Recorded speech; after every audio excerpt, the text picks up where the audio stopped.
My brother lashed out over my divorce, claiming I was manipulating our elderly grandmother, but when she fell in the ER, she revealed, "I don't want your mother around." Now, as my mom pushes for control, I'm torn between family loyalty and protecting my son's safety. Should I cut ties for good? For context, my divorce was finalized last week. My brother appeared to handle it much more poorly than I did for some reason and was very hostile towards both me and my ex-wife. So much so that we both ended up blocking him on everything, including his wife. We used to be fairly close, and he would help watch my child, who is 3 years old, but I am unsure what has changed in him recently. After one day of babysitting, he went off on me and my ex-wife, threatened me, kicked me out of his house, called and yelled at my ex-wife while questioning her parenting, and was also angry that our mother was babysitting for him and that she could not be trusted. This is relevant to the next major point. He has been blocked since that incident, as my ex-wife and I remain close and maintain frequent contact. Since my divorce proceedings began, I have been living with my grandmother, who is 90 years old, and things have been going well. She has not been charging me rent since I was covering my legal fees out of pocket. Additionally, since it has been over a year now, my son feels very comfortable there, and we began discussing the possibility of me purchasing her house, as we both feel at home there. Everything was proceeding fine, but she is a stubborn woman and did not want to complete any official paperwork. She insisted that once my divorce was finalized, I would buy the house and she would not take advantage of me. The deal was for the market value of the house minus the realtor fees, since they would not be involved in a private sale. This infuriated my brother, who became convinced that I was exploiting our grandmother. I attempted to explain to him that if I were truly a master manipulator, I would not have initiated the conversation at market value, but he refused to listen. He then spoke to our mother, who shared the same misconception. Unfortunately, the worst-case scenario unfolded a couple of weeks ago when my grandmother suffered a stroke. Thankfully, it was not severe, and she returned home in a couple of days. However, she has not been entirely her usual self, which is to be expected. Naturally, the entire family has been focused on her health. My uncle was aware of the house sale and did not have any objections. I have not discussed it with my aunt, so I do not know her thoughts on the matter. Since the stroke, family members have been staying at the house to keep an eye on my grandmother, as I unfortunately do not have the luxury of a work-from-home type job. For the most part, things have been fine. However, life seems determined to complicate matters. My mother has been staying with us intermittently and always brings her aggressive dog along when she visits. A few weeks ago, my son attempted to hug her goodbye during a transition with my ex-wife, and the dog attempted to bite my son in the face out of defensiveness. Naturally, I needed to address this issue. My mother has since called both me and my ex-wife liars, claiming the situation never occurred. My uncle reached out to me and expressed sympathy because he, too, dislikes the dog and does not want his grandchildren around it either. The dog is a 20-pound schnauzer, large enough to inflict serious harm on a toddler. Since my brother has been blocked, he contacted our father and complained. My father was surprised to hear about the near dog bite incident and that my mother was not taking it seriously. For additional context, when I was 6 years old, I was bitten in the face by a dog, requiring over 60 stitches and nearly losing my left eye. I want to clarify that I love animals and have not been permanently traumatized as a result. As the family began discussing how to care for my grandmother, I offered to take the lead. I am a former firefighter, nurse, and paramedic and am well qualified to address health matters as needed. Additionally, I have been living with my grandmother for a year and am familiar with her wishes, even though she has not put anything in writing. For now, the family simply wants someone to live in the house full-time to keep an eye on my grandmother. I informed my mother that since she has refused to address the dog bite issue, she will no longer be in charge of babysitting. In response, she is trying to persuade my grandmother to evict me, claiming that I am being a bully. To add insult to injury, my grandmother blacked out and fell yesterday. I was in another room, as was my mother, so neither of us witnessed the fall, but we heard and felt the impact as she fell hard. I immediately called emergency services and began an assessment while providing the dispatcher with as much information as I could, whereas my mother sat on the floor crying. I was prepared to accompany her in the ambulance to the hospital because I knew she would be a trauma alert given the circumstances, her medical history, and her medications. My mother declined, however, because she is now the power of attorney. The paramedics did not want her to go because they had to do a lot of things and did not want her in the back with them. Please remember, my grandmother was bleeding from a head laceration and was unresponsive. I drove my mother to the emergency room, and by the time we were finally allowed back, my grandmother immediately asked if my dog was okay because she was worried about falling on my dog, who is a charming little 6-pound Maltese Yorkie that is 17 years old. My mother could not cope with being there and felt nauseous at the thought of my grandmother receiving stitches, so I drove her back home and returned to the emergency room. As soon as I walked in, my grandmother asked if my mother was treating me well. I replied that she was, as we were focused on her health. My grandmother did not comprehend the animosity from my mother, so I explained the near dog bite incident and the threats to have me evicted. My grandmother was unaware of any of this, as I had not mentioned it to her, believing she did not need the added stress. My grandmother told me that she does not want my mother around, as my mother is chaotic and creates stress. I informed my grandmother that this was not the right time for that conversation. To her credit, my grandmother was completely coherent and, in fact, is already back home in bed as if nothing happened after receiving 5 stitches to her forehead. My ex-wife decided to check on my mother to see how she was doing, and my mother told her that she was ready to be done with everything and wanted to go back home. I feel like that is a code for placing my grandmother in a nursing home. The verbal agreement between my grandmother and me was that after I purchased the house, she would always have a place to live, and I would cover the costs for a hospital bed and home health care if necessary. So far, the family has ignored that agreement entirely. Honestly, part of me wonders if this situation stems from an inheritance issue, since my grandmother would have a nice nest egg to afford home health care. My mother told my ex-wife that when they sell the house and list it on the market, I can make an offer. My ex-wife is also supporting me in significantly limiting babysitting time due to what my mother seems to be becoming during this ordeal. Apparently, my brother has also chastised our father about how our mother should not be the power of attorney because she is unreliable. I do not know if he has attempted to reach out to me, as I have him blocked. I am considering unblocking him for a week so we can have a conversation while establishing strict boundaries. The core of the issue is that I am truly someone who will not accept toxicity in my life. I did not speak to my father for years due to the dreadful things he said about my wife. It turns out he was right, so I apologized and reinstated contact, and our relationship is now healthy. He is advising me not to burn every bridge in my life right now. I informed my mother that if I am forced to sign a mortgage for a brand new home and displace my son once again due to this divorce, I will never forgive her for her lack of support, and our relationship will be over. Friends are trying to help alleviate the burden of babysitting, as my ex-wife has been taking on extra childcare hours, but due to her job, she is struggling to manage it entirely. My divorce attorney also specializes in probate and estate law and is already well-versed in this issue.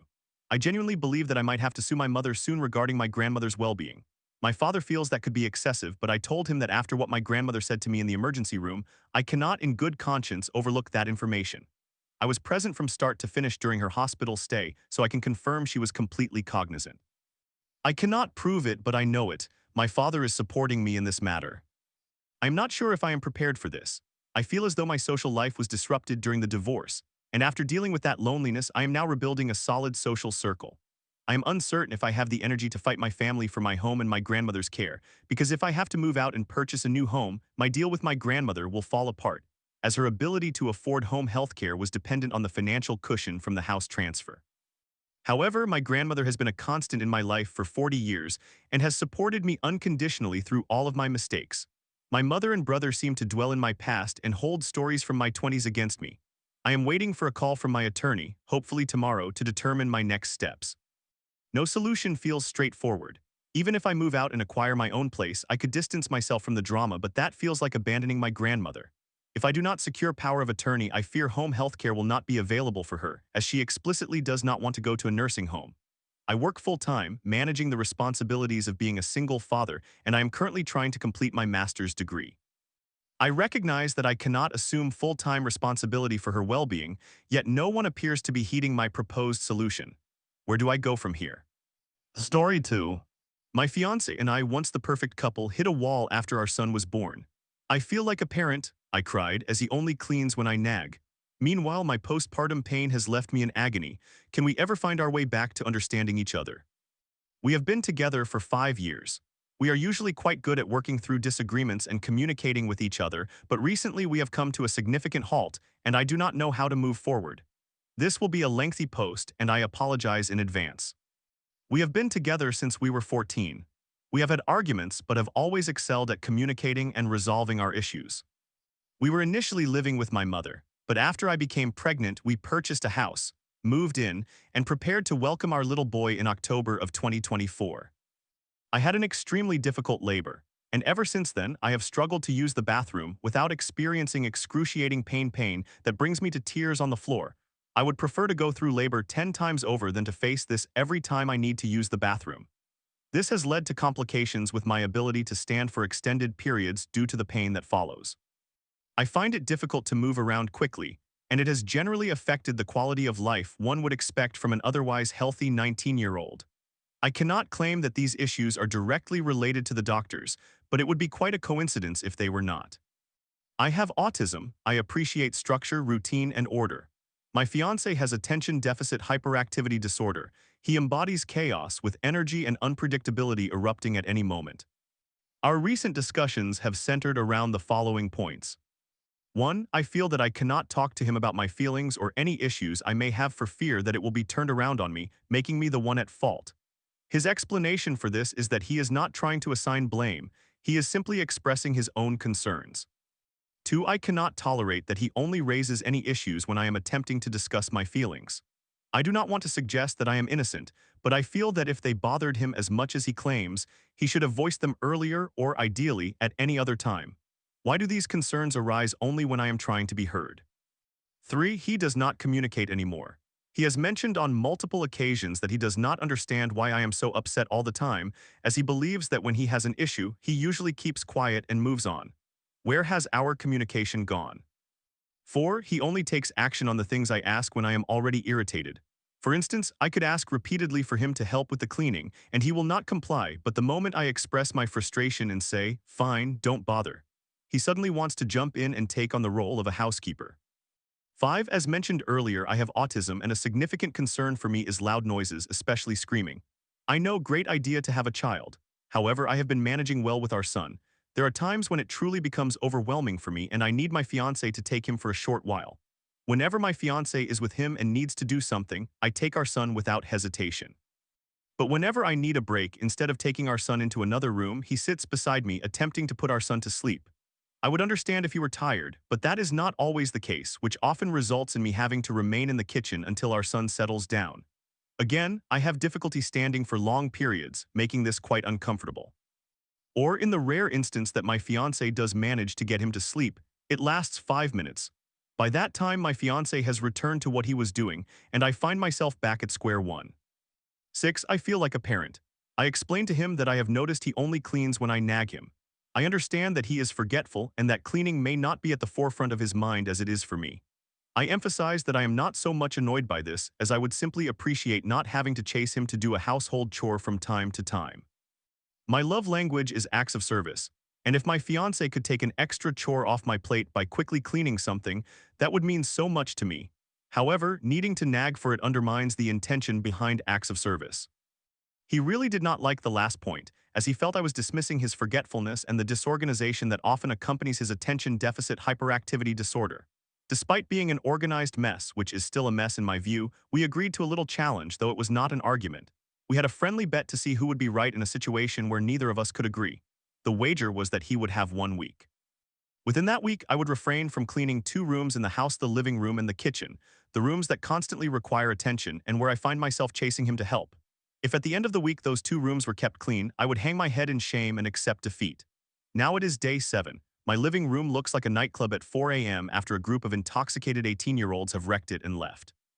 My kitchen resembles a scene from that hoarding television show from a few years ago. This is driving me to the brink of insanity. Instead of admitting his defeat, as was agreed upon, he argued that he had done more than I had because my job stairs, bedroom, child's bedroom, and bathroom had not been cleaned. I could eat off my bathroom sink. The stairs are immaculate and the bedroom appears as though no one has lived in it. I acknowledged that he was correct.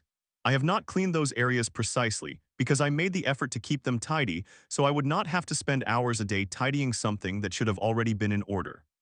We cannot reach an agreement on any of these topics and I am unsure of what is happening. Initially, I thought it was the stress of being new parents, but our son is now 5 months old and this tension persists. I do not know what to do. I am seeking advice as I can sometimes find it challenging to empathize and maybe overlooking something for which I am to blame. I want honest opinions, and I am open to any and all suggestions. However, it would be appreciated if the insults could be kept to a minimum. I am genuinely trying here and feel quite lost. Thank you in advance for your help. Edit: I apologize for forgetting to mention this initially. The reason I referred to my post-labor issues is to point out that my fiancé does much to assist. He prepares all the bottles for our son since standing at the preparation machine can be painful for me. In return, I handle all the diaper changes. We also share responsibility for our 2 dogs. He takes them for walks and cleans up after them in the garden while I refill their bowls and let them outside. We alternate on the night shift if our son has a difficult night. I wanted to clarify this before anyone assumes he does nothing. He does contribute significantly, especially now that I am struggling.